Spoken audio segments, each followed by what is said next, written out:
रायगढ़ जिला विषम कटक ब्लॉक बारीगुड़े झाड़ाबांति आतंक नलिनी विद्या मंदिर में 30 रु अधिक छात्री झाड़ाबांति असुस्थ हो पड़ा बेले जनकर मृत्यु होती। मृतक छात्री जनक चतुर्थ श्रेणी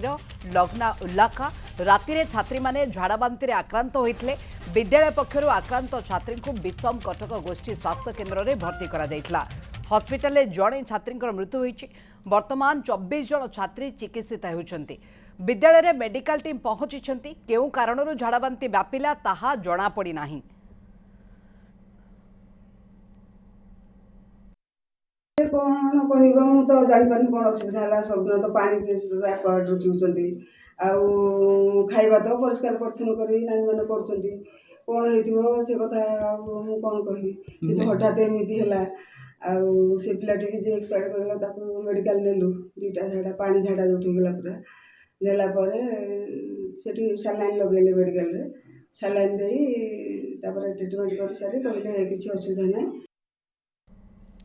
ए बाबद रे अधिक आलोचना पे हम सहयोगी जोड़ी होछंती मुनिगुड़ारू गणेश पात्र। गणेश एमती कौन परिस्थिति है कारण प्रधान शिक्षयित्री कहउछंती जे पानी तो ठीक रही आक्वागार्ड पानी पिउछंती खाद्य मध्य ठीक ठाक खाउछंती कौन एमती कारण है 30 छात्री असुस्थ हो पड़े जड़े छात्री मृत्यु हो गला वास्तव में स्थिति कौन? हाँ देखु आम जिते खबर पाई आम बर्तमान स्कूल रे पहुंचलु जहाँ आम देखुलु प्रधान शिक्षक जहाँ कहते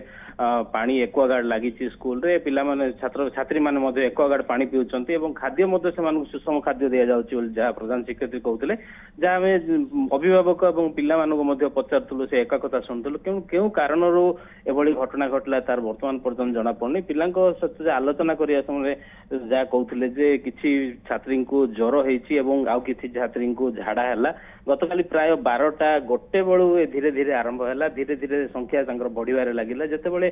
अधिकांश छात्री झाड़ा झाड़ा है ज्वर धीरे धीरे बढ़ला से बाध्य होई स्कूल कर्तृपक्ष से विषम कटक गोष्ठी स्वास्थ्य केन्द्र को आनी छात्री मानक ट्रिटमेंट करा जायतिला सेति मध्यरु गोटे छात्री जे आपन कहउतले से डाक्तरखाना रे मृत्युवरण करछि। वर्तमान मेडिकल टीम आसी पहुंची लेनी कि हॉस्टल लो चतुर्पार्श्व बा हॉस्टल परिसर देखिलेनी कि कोन स्थिति काई केमते होई छै?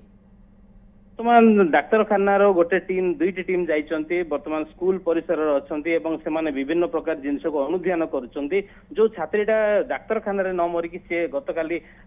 ताको ट्रीटमेंट करिया परे ताको बापा घर को नि जाइतिले एवं से घरे मरि जाइथिबार जा सूचना रहउची। वर्तमान जा खबर आसुची जिल्लापाल मध्ये आसुचंती स्कूल को एवं किछ समय पर जिल्लापाल पहुंचीबे एवं से मध्ये अनुध्यान करिवे केउ कारण एबोडी घटना घटला एवं जिल्लापाल आसीबे मेडिकल दुई जण टीम मध्ये उपस्थित अछंती तदंत चली कौ परिस्थिति कहीं एमती गोटे घटना घटला 30 छात्री असुस्थ हो पड़े जड़े छात्री मृत्यु होती हॉस्टल परिसर कौन एमती घटला से बाबद में तदंत करा जाउछि। धन्यवाद आम सूचना मुनिगुड़ारू गणेश पात्र ए बाबद में अधिक आलोचना करथिले।